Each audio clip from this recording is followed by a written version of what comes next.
القارئ والمبتهل الشيخ محمد مصطفى النمر. القارئ والمبتهل الشيخ محمد مصطفى النمر من مواليد القاهرة، هو عضو نقابة قراء مصر، مدرس القراءات العشر، وحاصل على أسانيد في القراءة العشر، وذلك بمسجد فضيلة الشيخ محمد رفعت عليه سحائب الرحمة والرضوان.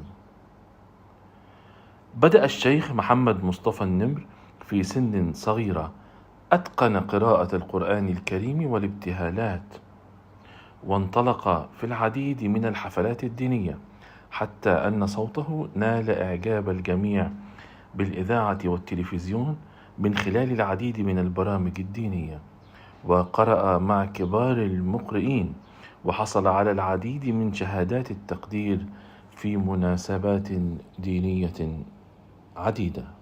بسم الله الرحمن الرحيم. وإذ قال إبراهيم رب اجعل هذا البلد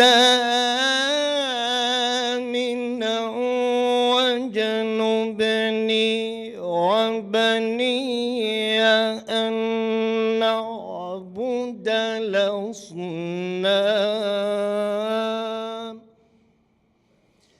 رب إنهن أضللن كثيرا من الناس فمن تبعني فإنه مني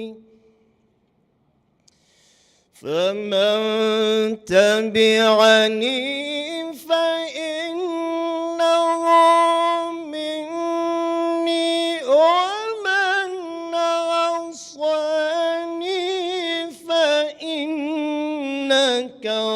غفور رحيم.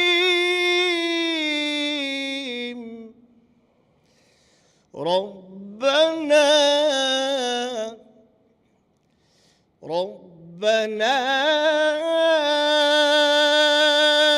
إني أسكنت من ذريتي بواد غير ذي زرع عند بيتك المحرم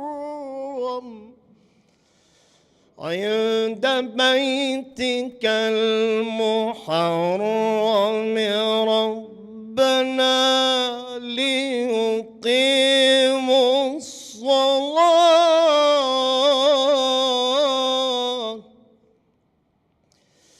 ربنا إني أسكنت من ذريتي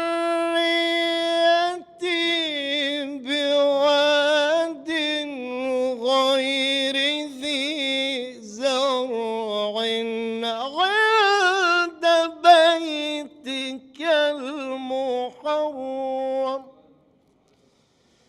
ربنا ليقيموا الصلاة فاجعل أفئدة من الناس تهوي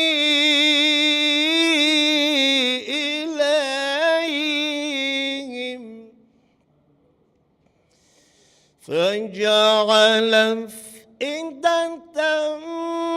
من الناس تهوي إليهم وارزقهم من